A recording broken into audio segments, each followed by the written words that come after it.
Diane Perez, superintendent at School Unified District. I'm going to be asking her a few questions on the teacher tenure. One of the questions are, what are your thoughts on tenure? So, that's a really good question, Haley. I think my thoughts is that there was a place, and there is a place for tenure, um, probably a long time ago. I think there are so many laws now because the reason you'd want to have tenure is not so much that someone has a job permanently so that there's no abuse in the system.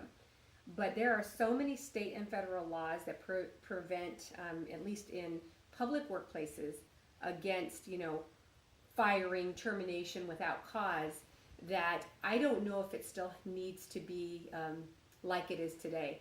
Matter of fact, I opened the paper a week or so ago, and a school district just paid out, I believe, $1.9 million for what they believed was wrongful termination. So, and that had nothing to do with tenure.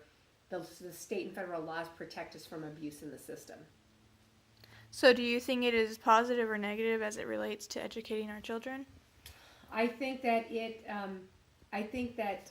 if I had my wishes, tenure would be extended, that there would be another year. I think that there are a lot of examples where it has been negative, and this is why. It is a management prerogative to be able to release a teacher, a certificated employee, in the first 2 years. You don't have to really have cause. You don't have to say it's because you did X, Y, and Z. You have to have reasons. You want to make sure it's not discriminatory. But if you have a new principal, if you have a new leader and they're just learning, they may not be as confident or competent at figuring out who should stay and who should go. And so sometimes people do get left in the system, in the school system, that really shouldn't be teachers. And I'll tell you, I think teaching is probably one of the most noblest and most difficult professions out there. I mean, what better profession than to educate our kids? Not everybody is meant to be a teacher, and our teachers know that. We have outstanding teachers here in San Jacinto Unified. So I would say that the law has probably created, in my opinion, more problems than has helped. But I would like to see perhaps something that extends tenure a little bit. Okay, and how does it affect your job as an administrator? Well, so that's a very good question. I did HR for 7 years, and so that's human resources, and I was responsible for ensuring that our principals let us know who we were not going to keep. It's called a non-reelection. So even though it's 2 years for tenure, it's not 2 years. By March 15th of a second year of a teacher, teaching, they have to be notified that they're not going to be brought back.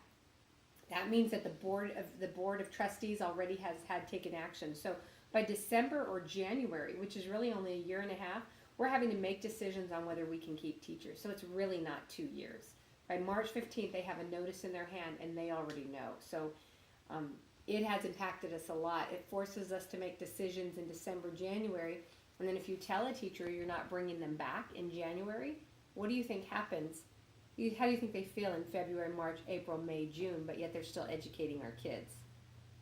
It's like you saying, Haley, you don't have a job with us any longer. It's January. We're going to keep you till June, but just know in June you're not here any longer. That is difficult. Yes, it is difficult. The other way it impacts us, though, I think in some ways it does make us better.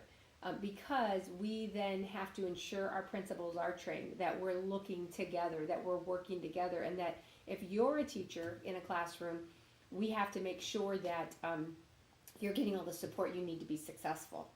On the other hand, sometimes you're at a year and a half and you're like, okay, let's say you're one of our teachers, Haley, and you're brand new. It's like, gosh, Haley looks like she's going to be a good teacher. She's just new, but we got to make a decision.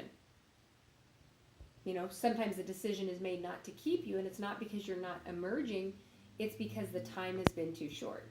So that's where I think it can be somewhat unfair. I have a daughter who just got her teaching credential in December, and I keep thinking of this, that a principal's going to have a year and a half to decide whether to keep her or not.